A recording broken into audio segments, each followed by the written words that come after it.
welcome to Tech to Tech presented by KYZEN, where we will explore common cleaning questions and answers. Let's get started. I would like to introduce KYZEN's own TC Loy. Thank you, William, for the introduction. Today's topic is close enough good enough? This is part 5 of the Cleaning No Clean Flux or Paste series. You can catch up on the past 4 sessions through our YouTube channel if you have missed it. Don't forget to tune in to our last session of this series in 2 weeks' time too. Our title today is close enough good enough? The emphasis is on the word close. Close can be very subjective. We need a quantitative method to measure. The most common way and cost-efficient way to observe residue on your board is to visually inspect it under a microscope. However, this is not a quantitative method. On the other hand, some of the residue is not visible under a microscope. For instance, this person is not wearing gloves. This type of residue sometimes cannot be observed with an industrial accepted microscope. There are two ways to measure ionic residue. There is ionic chromatography, commonly known as IC, and the other is resistivity of solvent extract, commonly known as Rose test. Doing IC, you can get a reading of each anion, cation, and weak organic acids. The chart here shows common industrial accepted limits of specific ionic substance. However, the test equipment is costly and is generally sent to an outside lab, which isn't cheap too. As for Rose, it determines the total ionic content extracted from the surface of the PCBA, either through manual, static, or dynamic extraction method. The conductivity of the extract solution is measured, and the results are expressed as sodium chloride equivalents per unit area. In 2018, IPC amended the J standard. The use of rows with no other supporting objective evidence is not considered acceptable for qualifying a process. IPC states that rows is not able to predict reliability and should only be used as a process control tool. In obtaining objective evidence, surface insulation resistance testing, or SIR in short, will be a great option. This test measures electrical resistance of an insulating material between a pair of contacts, conductors, or grounding devices under specified environmental and electrical conditions. This is performed under elevated temperature and humidity conditions, for example, 85 Celsius and 85% relative humidity, with periodic insulation resistance measurements. The test boards used for SIR are a representative of production hardware. The picture here shows a test board with QFN 48, FPGA 244, QFP 80, and QFP 160.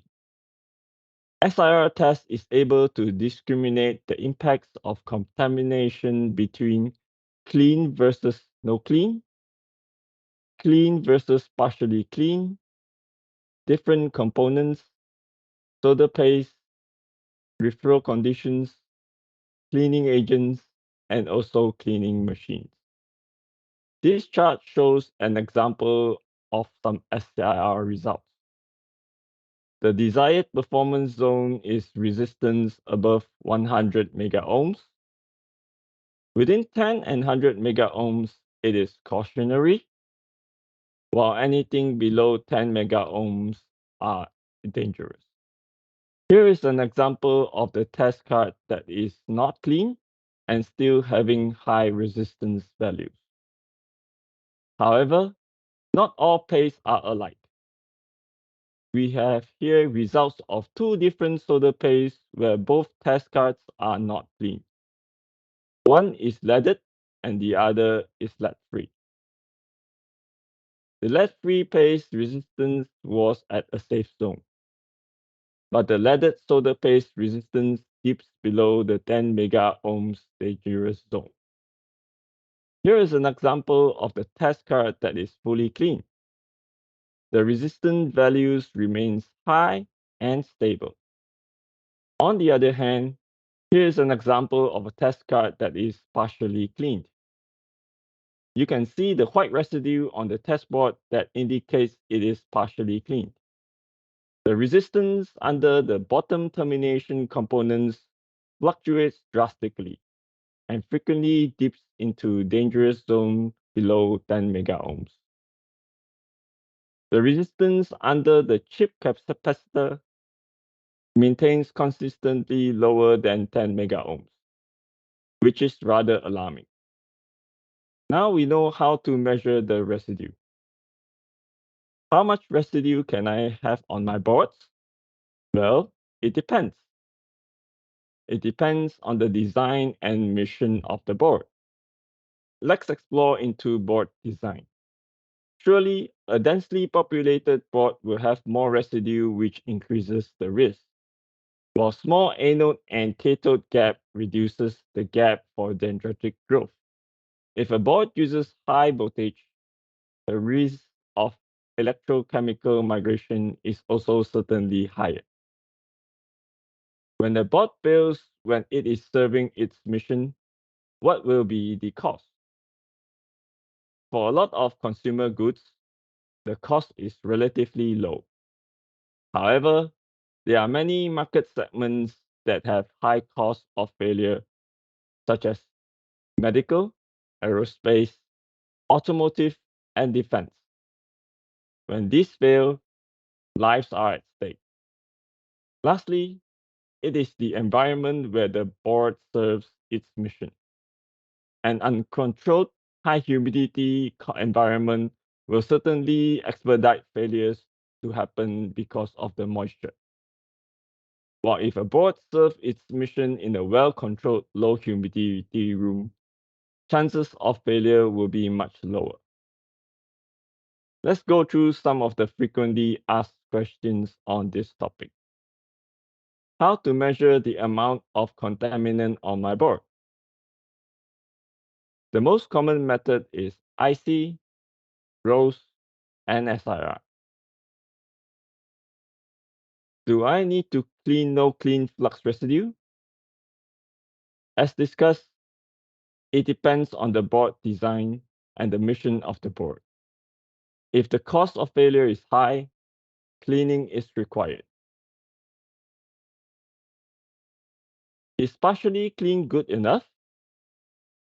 You have seen the partially clean SIR charts moments ago. The data shows that partially clean is detrimental.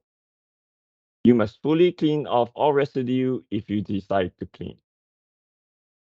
That's all I have today, William. Back to you. Thanks, Loy. And thank you guys for watching this Tech to Tech session. If you would like to discuss this topic further or have any questions not answered in the session, please contact your local Kaizen regional manager or send an email to tech@kaizen.com, and we will have someone follow up with you as soon as possible. Do you want to have exclusive access to future content sent directly to your inbox, or do you know someone who would benefit from these sessions? If the answer is yes, just go to tech2tech.kaizen.com and fill out the subscription form. And if you like this video, be sure to follow us on our social media platforms for more expert cleaning content.